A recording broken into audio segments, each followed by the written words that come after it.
Hello and welcome to the latest episode of the Low Budget Review Show. I am your host, Eric Smith, and today I am talking about The Trick-or-Treater and Other Stories by Briana Morgan. And yes, that is The Trick-or-Treater. This is a short story collection. I really love that cover. Really, really nice. And the first story is The Trick-or-Treater. And one of the characters explains that, yes, that's it. It's not trick or treater. It's something called the trick-or-treater.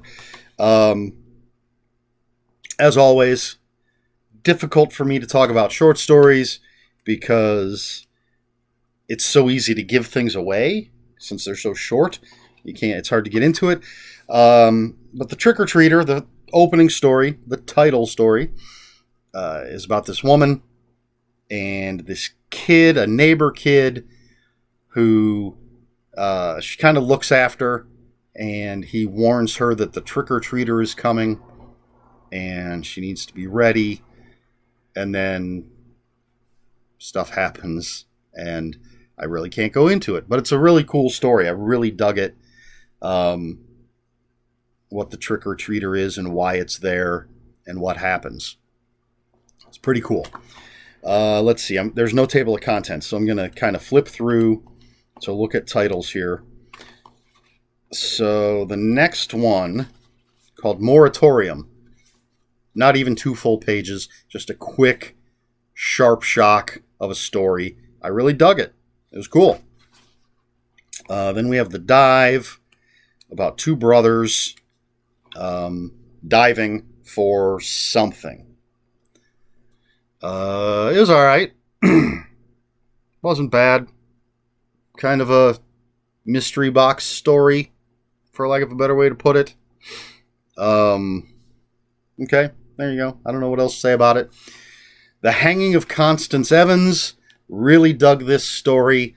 I'll just say a twist, a take on Salem witchcraft trials kind of thing. Again, I'm going to just keep saying this, I guess. I don't want to give anything away, but I really dug this story. I liked the way it ended. I mean, I liked the whole thing, but I really dug the ending. Charity. This one is really difficult to say anything about. But there's a priest and a parishioner has died and essentially left everything to the church to be given to charity or to be sold for charity, so the money can be used for charity. And this leads to the crux of the story. If I say anything else, it's going to give away too much. But stuff happens. Scary stuff happens. I liked this one a lot.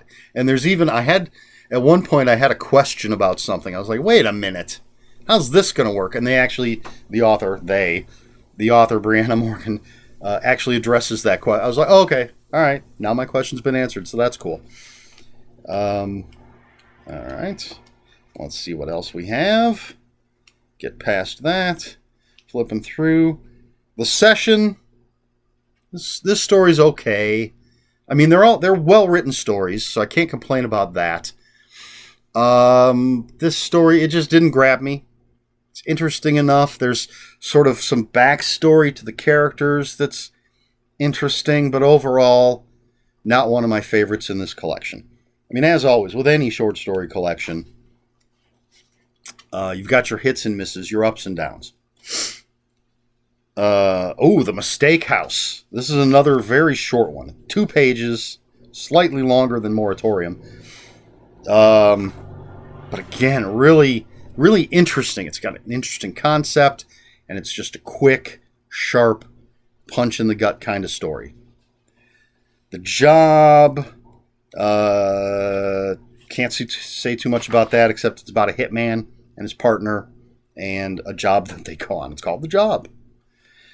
And that's it. That's what's in this little tiny story collection by Briana Morgan. Acknowledgements. It's kind of actually nice that she lists basically all of her Patreons. Kickstarter. Oh, so this was a Kickstarter book. To all of my Kickstarter backers. So there you go. Lists them all. I read them all. Nobody needs to... None of them are going to know that, but I always find that, let's give them their due. So I read all their names. Anyway, that's it. Just real short. As I said, mixed bag. I gave this 3 out of 5. None of the stories blew me away. None of them were horrible. Some I really enjoyed. Some were fine. So 3 out of 5. Again, on Goodreads, I liked it. And I liked it. I have another Briana Morgan that I recently got that I'll be reading at some point, probably before the end of the year. And I'll definitely be picking up more of her stuff. Checking out more of her work. So, yeah, I recommend this, especially if you just want a quick read. And, of course, The Trick or Treater takes place on Halloween, which is why I read it when I did, because it's October and I'm reading Halloween books. So there you go. Question. Do I have a question for this? I think I've asked before, do you enjoy short story collections? And we're gonna leave out anthologies. Forget that stuff for now. Do you like a single author short story collection? I do. You get a taste of their writing. You get, hopefully, a taste of their range, the types of stories they can tell. I think some authors have better collections than others. Joe Lansdale, his collections are always fantastic. Jeff Strand, his collections, always fantastic. But, yeah, I'm a fan. I have no problem with short stories. Oddly, some people do. I mean, not necessarily oddly, I shouldn't put it like that, but I do know people that don't like short stories. They want to read novels. What are your thoughts? Specifically, in this case, on a single author short story collection. Do you like them? Do you not like them? Let me know in the comments below.